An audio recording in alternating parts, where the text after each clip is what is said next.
Good morning, student. I hope you are at your home, safe. So stay at your home.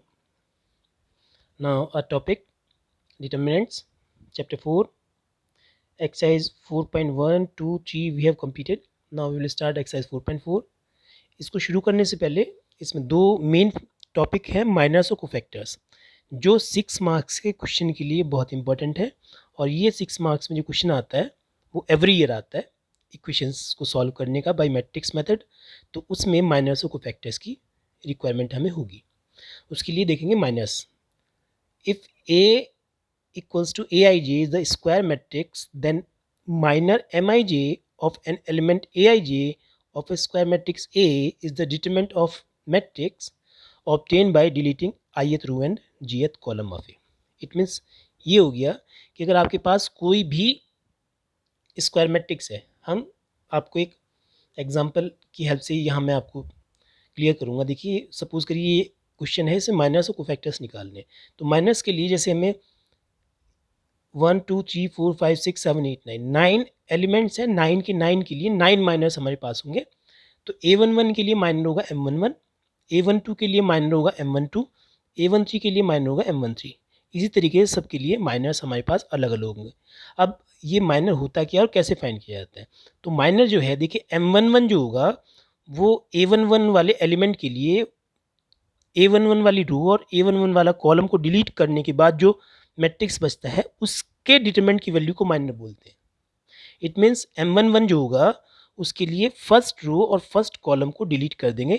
तो ये 5 -1 1 2 इसका जो determinant की value होगी वो हमारा M11 होगा। क्लियर? M12 जो होगा वो A12 के लिए जो आपका A12 वाली रो और A12 वाला कॉलम होगा उनको डिलीट करके कैंसिल करके 3 -1 0 2 वाला जो डिटरमिनेंट होगा, इसकी जो वैल्यू होगी डिटरमिनेंट की, वो M12 इट मीन्स माइनर होगा A12 के लिए। ऐसे ही M13 के लिए थर्ड एलिमेंट वाली रो और थर्ड एलिमेंट वाला कॉलम डिलीट कर देंगे। तो 3 5 0 1 का जो डिटरमिनेंट होगा वो M13 होगा। क्लियर है? बाकी इस क्वेश्चन को मैं अच्छे से एक्सप्लेन करूँगा अभी आपको। माइनर मैंने आपको समझा दिया। अब कोफैक्टर क्या होगा? Cofactor of Aij of an element small Aij is given by Aij equals to -1 raise to power I plus j into Mij। It means -1 की पावर और ऐड हो जाए, मल्टीप्लाई हो जाएगी I प्लस जे को उसके माइनर के साथ, तो कोफैक्टर आ जाएगा। अब देखिए कैसे करेंगे, मैं ये आपको सब कुछ समझाऊंगा अभी। फिलहाल मैं आपको एक चीज़ और समझा रहा हूँ। As I have told you that determinant of square matrix can be find or obtain by expanding along any row or any column. तो देखिए मैं आपको बता रहा हूँ, फर्स्ट रो के अलॉन्ग अगर एक्सपेंड करना हो तो हम A11 small A11 into cofactor for A11, small A12 into cofactor of A12, small A13 into cofactor of A13। ये फर्स्ट रो के अलॉन्ग एक्सपेंड करने का तरीका होगा। ये capital A11 capital A12 capital A13 कैसे निकालेंगे इस फॉर्मूले से, ये मैं सब आपको भी समझाऊंगा। क्लियर है? सेकेंड रो के अलॉन्ग अगर एक्सपेंड करें तो सेकेंड रो में A21 A22 A23 आता है। तो A21 के साथ कैपिटल A21, A22 के साथ कैपिटल A22 कोफैक्टर, A23 के साथ कैपिटल A23। ये कोफैक्टर हैं जो कैपिटल में दिए हुए हैं, जो स्मॉल में दिए हैं वो एलिमेंट है, करस्पॉन्डिंग एलिमेंट्स। ऐसे ही थर्ड रो के अलॉन्ग एक्सपेंड करना चाहें तो small A31 small A32 small A33 के साथ उनके कोफैक्टर्स आ जाएंगे। ऐसे ही अगर कॉलम के अलॉन्ग एक्सपेंड करना चाहें तो A11 A21 A31 इनके साथ इनके कोफैक्टर्स आ जाएंगे। सेकेंड कॉलम के अलॉन्ग A12 A22 A32 इनके साथ इनके कोफैक्टर्स आ जाएंगे। और थर्ड कॉलम के साथ A13 A23 A33 के साथ इनके कोफैक्टर्स आ जाएंगे। अब कैसे एक्सपेंड करेंगे उसको तो हम आगे सीखेंगे। फिलहाल हम आपको माइनर्स और कोफैक्टर्स फाइंड करना बता रहे हैं। तो सबसे शुरू में 2/2 का एक मैट्रिक्स है, ये डिटरमिनेंट दिया हुआ है, स्क्वायर मैट्रिक्स का डिटरमिनेंट। इसके हर एक एलिमेंट के लिए माइनर्स और कोफैक्टर्स फाइंड करने हैं। तो कैसे करते हैं, देखिए M11 M12 M21 M22 चार एलिमेंट हैं तो चार ही हमारे पास माइनर होंगे और चार ही हमारे पास कोफैक्टर्स होंगे। कैसे फाइंड करते हैं ये देखिए। फर्स्ट एलिमेंट के लिए M11 जो होगा, फर्स्ट एलिमेंट वाली रो फर्स्ट एलिमेंट वाला कॉलम कैंसिल, तो 3 बचेगा, सिर्फ वही हमारा M11 हो जाएगा। M12 इसके लिए माइनस जो होगा वो first row cancel, second column cancel, 0 बचेगा। ऐसे ही M21 इस एलिमेंट के लिए ये वाली रो ये कॉलम कैंसिल तो -4 रहेगा, और A22 के लिए जो माइनर होगा M22 वो second row second column cancel 2 बचेगा। ये तो आपके माइनस आ गए हैं। कोफैक्टर्स कैसे फाइंड करते हैं? कोफैक्टर्स फाइंड करने का मैंने फॉर्म लिखवाया है -1 की power i plus J. i 1 है, j भी 1 है, तो -1 की power 1 + 1 into MIJ, it means M11। तो -1 की पावर 2 हो गया जो 1 होगा, और M11 हमारा 3 है। क्लियर? A12 के लिए -1 की पावर 1 + 2 इंटू M12 हमारा 0 है, तो -1 इंटू 0 0 हो गया।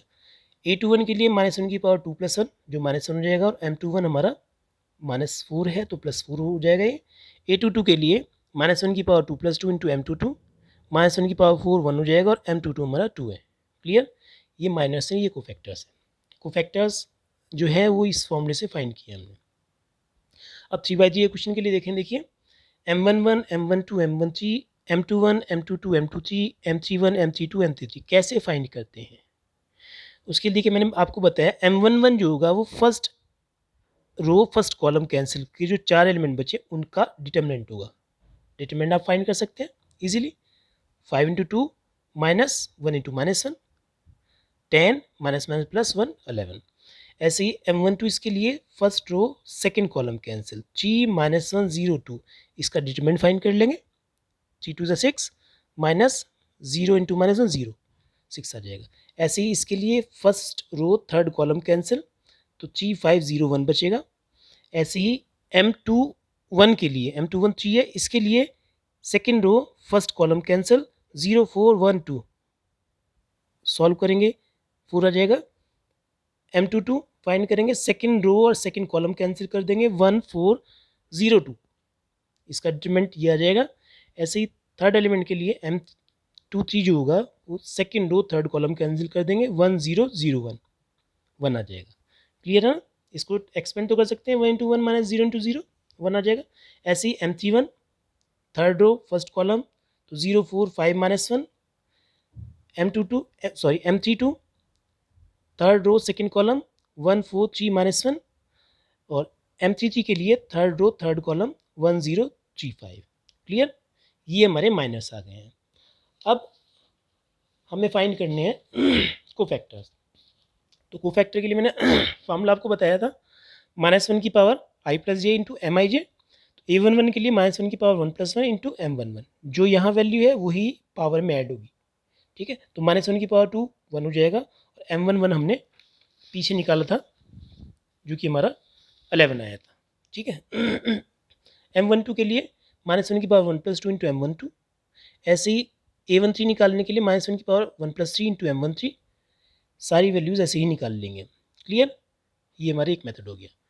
अब कोफैक्टर्स निकालने के लिए अगर ये आपको मेथड टिपिकल लग रहा हो तो मैं इसको एक ईजीएस्ट वे में बता रहा हूँ आपको। साइन लगा लेंगे, देखिए plus minus plus minus plus minus plus minus plus, plus से शुरू होगा और प्लस पे ख़त्म होगा। सीक्वेंस चलना है प्लस माइनस प्लस, प्लस के बाद माइनस, माइनस के बाद प्लस, माइनस, माइनस के बाद फिर प्लस, माइनस, प्लस। क्लियर है? ये डिटरमिनेंट के साइन भी होते हैं, वैसे मैं बता दूं आपको। ये साइन अप्लाई करने के बाद आपको सिर्फ M11 M12 M13 M21 M22 M23 और M31 M32 M33 की वैल्यू उठा के रख देंगे तो आपके कोफैक्टर्स आ जाएंगे। क्लियर है? ये क्वेश्चन हो गया हमारा। अब थर्ड क्वेश्चन देखिए क्या क्या रखा है। जो मैंने थर्ड पॉइंट बताया था स्टार्टिंग में उससे लिंक्ड है। Using cofactors of elements of second row evaluate this. Second row के कोफैक्टर्स को यूज़ करना है और एक्सपेंड करना है इसको। तो इसको एक्सपेंड कर रहे हैं along second row. Second row के अलॉन्ग मैंने फॉर्मूला बताया आपको। Second row A21 into cofactor of A21, A22 into cofactor of A22, A23 into cofactor of A23। A21 2 है।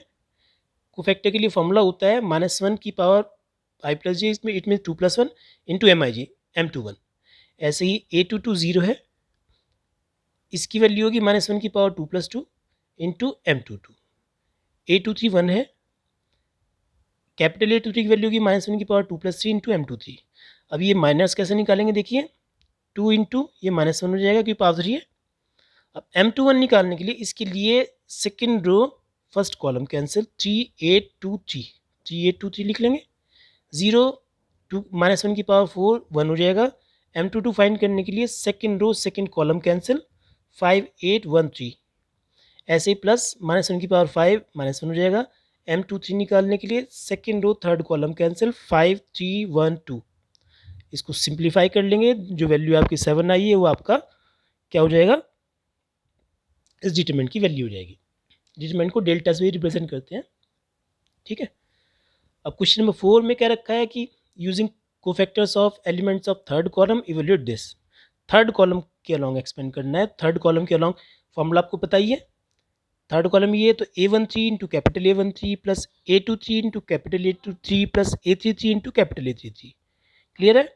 तो इसमें हम क्या करेंगे, एक्सपेंड कर रहे हैं थर्ड रो के अलॉन्ग, तो कैसे करेंगे देखिए, वाई जेड इंटू, वैसे साइन वो भी लगा सकते हैं, वाई जेड इंटू -1 की पावर 1 + 3 4 हो जाएगी, पॉजिटिव हो जाएगा वैसे, प्लस माइनस प्लस प्लस आएगा इसके लिए साइन, फिर माइनस प्लस माइनस साइन आएगा इसके लिए, और प्लस माइनस प्लस साइन आएगा इसके लिए, ठीक है। थर्ड कॉलम में साइन होंगे उसी के हिसाब जो मैंने आपको यहाँ बताया, plus minus plus minus plus minus plus minus plus, उसके हिसाब से अप्लाई कर सकते हैं। तो थर्ड कॉलम के अलॉन्ग में डायरेक्ट बता रहा हूँ आपको, देखिए प्लस माइनस प्लस साइन आएंगे, Y Z into Y Z के लिए first row and third column cancel, 1y 1z note कर लेंगे, माइनस जेड एक्स के लिए second row third column cancel कर देंगे तो 1x 1z हो जाएगा, प्लस एक्स वाई इंटू इसके लिए third column third row third column cancel कर देंगे, 1x 1y हो जाएगा। अब Y Z as it is, इसको z माइनस वाई कर देंगे, Z X as it is z minus X कर देंगे, X Y as it is Y minus X कर देंगे। बस अब ये वैसे हमारा आंसर है, अगर नंबर्स में होता सिंप्लीफाई कर लेते।